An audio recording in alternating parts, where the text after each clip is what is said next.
Yeah, Shelton. Just it was just as recently as a few years ago, you were coaching in the the high school ranks. Um, I guess what were you telling yourself then, and did you see this as being possible for your future of within a few years, being coaching at an SEC school? Well, I'm doing that time coaching high school ball. I'm always the kind of person you keep your feet, your mind, your heart where you're located at. So I just want to do a great job everywhere I've been and just work hard. And I was blessed with great players that just needed guidance and coaching hard. And through recruiting, you meet a lot of guys, and I always got compliments the way my guys play at the next level. And when I came to my practice, how well I done, and I was just blessed. I didn't see this, but I'm grateful for it, and I'm going to make the best opportunity and do the best I can here at Tennessee to make my landmark as outside linebacker coach, Coach Pruitt. We'll go to Patrick Brown, followed by Brent Hubbs. Hey, Sheldon, when you left Tennessee a couple of years ago, did you think you'd be back after one season? And kind of what do you think you maybe showed when you were in that quality control role here in 2018 that kind of prompted Coach Pruitt to call you back when he had an opening this offseason? Well, I just felt like when I took the job, I mean, they had the mindset of grinding, doing my job, and showing him that I'm not scared of work. I can work. I also can coach and make relationship with kids. And leaving to go to Akron, no, I didn't expect to come back in a year, but I'm blessed and grateful. But that year at Akron, I just had to show Coach Pruitt that I can recruit off the field and get guys from the state of Georgia around the country to go to Akron to play football. So it's a blessing to happen fast, but I'm ready for the challenge, and I accepted the challenge when I got the phone call from Coach Pruitt. Shelton, two questions. One, what do you think makes you an effective recruiter? And two, what's it been like trying to develop a relationship with a new group and a position group and a bunch of guys that I'm sure you knew as a quality control guy a little bit, but now you're their coach? What's it been like trying to develop that relationship through the crazy times that we've been in here the last 6 months? I think recruiting is about relationships. Um, Touching the guys, touching who touches them, and showing the guys and being consistent. And always talking to them, reaching out to them, building a relationship with them so they can trust you and open up to you. Um, and I tell anybody, being a high school coach, you recruit your own players every day in the hallway, in the cafeteria. So I was kind of gifted with recruiting a little bit. Boys building a relationship is no different. The guys had to see you in a different picture, but the guys knew when I was a quality control guy that they can come to me. I got things done. I didn't do nothing out of the rim of what Coach Rump wanted or Coach Pruitt, but I was direct and straightforward. And when I became the lead coach, I just built a relationship with each guy one at a time to let them know. The guys want to know what you know and how can you make them better. And once you can be detailed and show them that you can make them better and you care about them, they all buy into it. And I'm lucky the guys are buying into me and taking my coaching right now. We'll go back to David Ubben and then to Vince Ferrara. Yeah, so what does that linebacker rotation look like right now for you guys, and what have you seen from that group so far? Right now, we lost a great player in Darryl Taylor. Right now, we're playing a lot of guys. We haven't really dialed in on a number one, number two, or number three guy. We're just playing a rotational guys.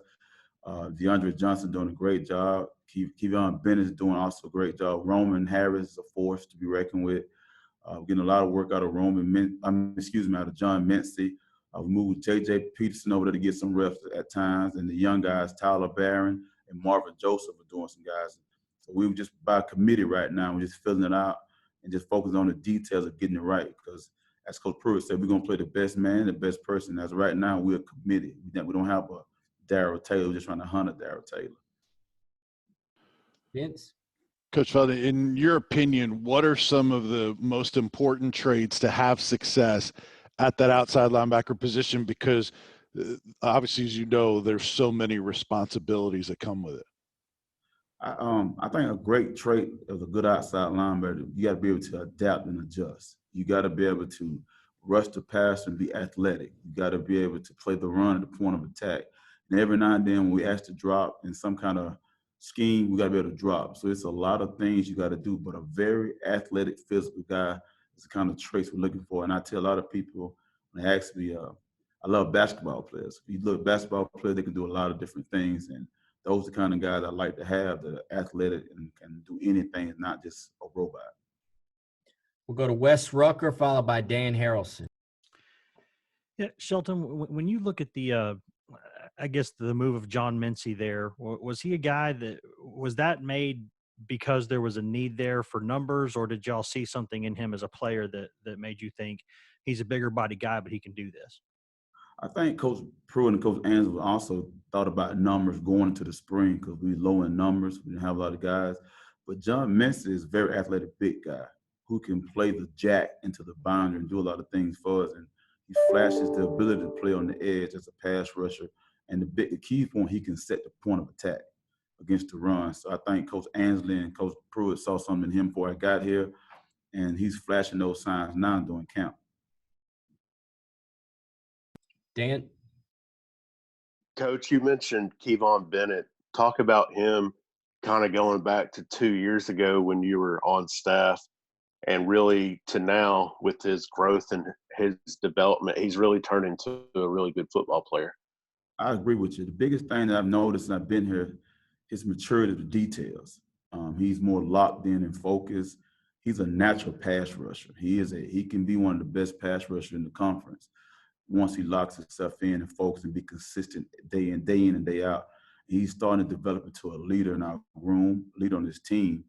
And I think the sky's the limit for him. And we need him with this 10-game schedule in SEC. We need him to perform every game, day in and day out. We'll go to Jordan at WATE, followed by Blake Topmeyer. Shelton, you mentioned Tyler Barron and Morgan Joseph. How would you kind of assess their development into college athletes, and particularly in that linebackers room kind of early on in this fall camp?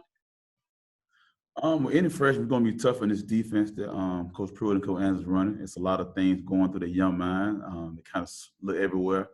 But once they hone in on their skills, you can see the flashes of the things why we recruited them and why they were so highly recruited out of high school. I mean, Marvin Joseph, his first step is electrifying. He gets off the rock. Tyler Barron is a powerful guy and very smart. But, it's playing within the system and learning the system. Right now, it's a little difficult at times, but you can see the flashes of the guys getting it, and they become with more repetition, the better they're going to get. I think they're two bright young men that's going to be bright for our future here. Blake? Yeah, Shelton, can you kind of take us through how you were able to make the move from Chris County to Chattanooga? Was there a relationship there, or how were you able to make that jump? And then also, second part of that, how were you able to make the jump from Chattanooga to Tennessee as an analyst? Was there someone you knew there, or how'd you make that transition? Well, make this a long story short, I didn't know Coach Arth. He recruited my high school. At the time at Chris County, I had a couple of 5 stars that Coach Pruitt and everybody in the country wanted, and a couple of guys. He was there on a scheduled visit, and Georgia, Auburn, and somebody else came in and was trying to kind of bump him. And I told those guys that I have 3 SEC players, but I have 7 Division I AA players. So I showed him the respect that he needed, and he got us another man, not because of the logo. And we just talked on the board and built a slight relationship through recruiting. And once the season over, he lost his linebacker coach to the Patriots. He gave me a call and wanted to interview me and offer me the job. Getting the QC position, knowing Coach Pruitt for a long time. I worked with Rush Prost. I knew him through Coach Prost. I knew him at Georgia, Florida State, because I've been blessed with a lot of players in my career to be able to play in the SEC, so we built that relationship. And he just gave me a call when I was at Chattanooga and had a position open, and it was a no-brainer. To be on this staff, to learn this defense, to be a part of this tree, how could you say no to it? Last 2 questions really quick. Patrick Brown and Austin Price. Sheldon, you mentioned Roman Harrison being a force. What makes you say that, and kind of where do you see him going, and what has he shown you guys so far this preseason?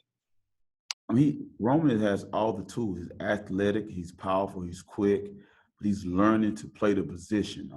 By trait, Roman is a D lineman, but he's learning to play on the edge, and I think he's going to be a force in rushing the passer for us on 3rd down, and also playing on 1st and 2nd down, because he's pound for pound one of the strong guys on the team.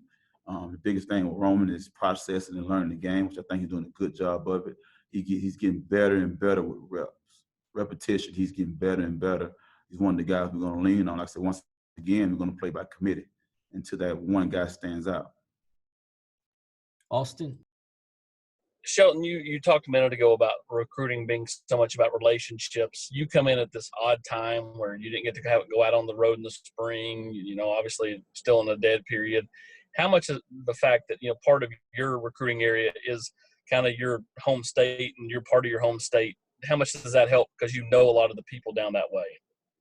Well, it helps a lot. I mean, it's like anything else. When you go somewhere, you know people, and you know the lay of the land, it helps. And me being from the Georgia area and coastal Georgia, I know a lot of high school coaches. I know a lot of people.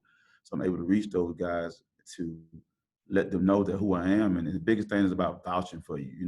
When somebody says he's a good person, he's a good recruiter, he's a good coach, not a kid, a parent pays more attention to the head coach. So I would say my roots in Georgia helps me a lot, being able to recruit in the state. All right. Thanks, Coach.